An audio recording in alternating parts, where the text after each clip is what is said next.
আমি তোমাদের তিয়াশা ম্যাডাম। তোমরা আমাকে ম্যাডাম না বলে দিদিও বলতে পারো। এইবার বিষয়টা হচ্ছে যে আজকে হঠাৎ করে আমি এই ভিডিওটা কেন বানাচ্ছি সেই বিষয়ে বলার আগে আমার একটু আগে থেকে শুরু করা দরকার বলে আমার মনে হয়। কারণ তোমরা তো কেউ আমাকে চেনো না, আমিও তোমাদেরকে এখন চিনি না। আস্তে আস্তে এই প্ল্যাটফর্মে থাকতে থাকতে তোমরাও আমাকে চিনবে, আমিও তোমাদের চিনব। প্রথমে আমার একটুখানি প্রফেশন কি, আমি কি করি বা আমি কিসের জন্য ভিডিওটা বানাচ্ছি সেগুলো সম্পর্কে একটু আলোচনা করি। আমার নাম হচ্ছে তিয়াশা চ্যাটার্জি।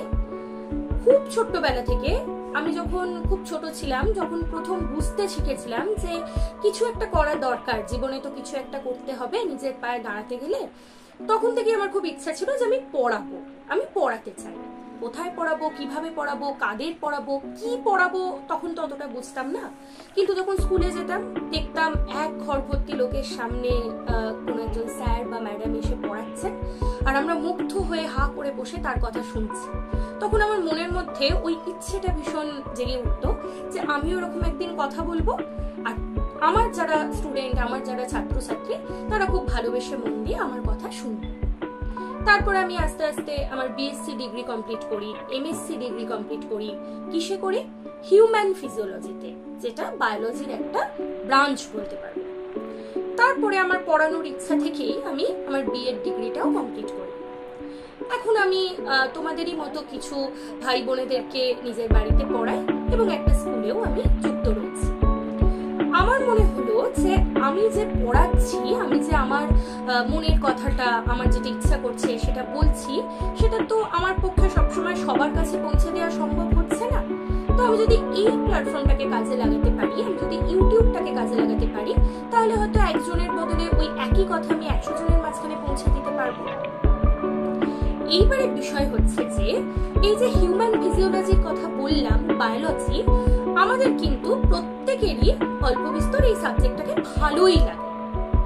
তা সত্ত্বেও তোমরা যারা ধরো ক্লাস 9-এ পড়ো, 10-এ পড়ো, 11-12-এ পড়ো বা আরেকটু বড়, কোথাও কোথাও গিয়ে তাদের মনে হয় সাবজেক্টটা খুব ভালো, বায়োলজিটা খুব ভালো জিনিস, ইন্টারেস্টিং জিনিস, সহজ জিনিস, কিন্তু কোনো কোনো বিষয় একটু শক্ত লাগছে, বুঝতে পারছি না।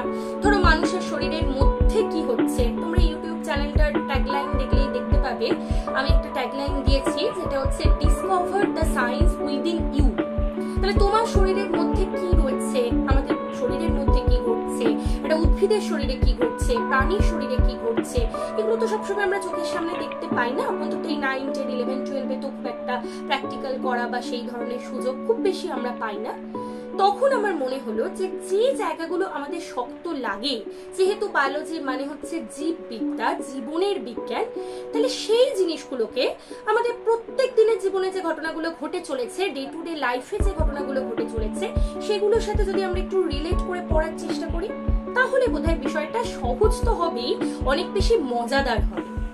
তো সেইখান থেকে আমার মনে হলো যে আমি যখন পড়াতে ভালোবাসি, আমি দেখি না একবার চেষ্টা করে যে এই ইউটিউবে তোমরা অনেক স্টুডেন্ট আছো যারা এখানে পড়াশোনা করো, সবসময় হয়তো আমাদের খুব কঠিন জিনিস কঠিন ভাবে পড়তে ভালোও লাগে না। মনে হয় যে একটু মজার সাথে যদি আমরা কোন জিনিসগুলো জানতে পারতাম, পড়ছি কিন্তু ওই পড়া খেলা করছি, একটু পড়তে পড়তে একটু হালকা চালে আমরা পড়তে পারতাম।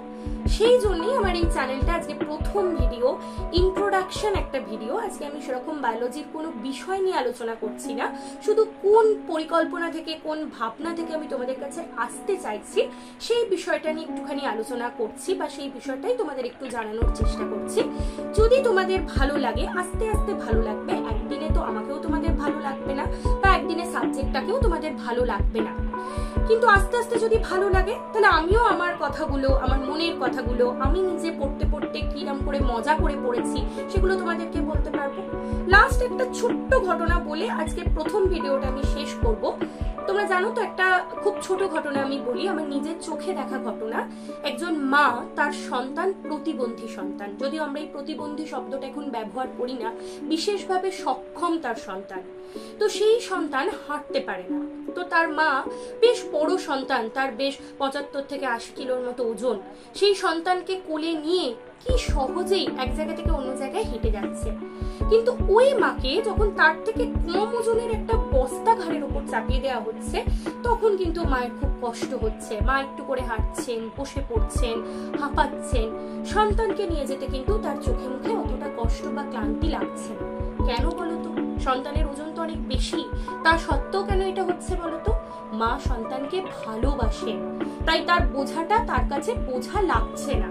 তাহলে যে সাবজেক্টটাকে আমরা ভালোবেসে পড়তে পারবো, মজা করে পড়তে পারবো, সেই সাবজেক্টটা দেখবে আমাদের হয়তো চাপটা অন্য সাবজেক্টের মতো একই রকম, কিন্তু সেটা বোঝা বলে মনে হবে না।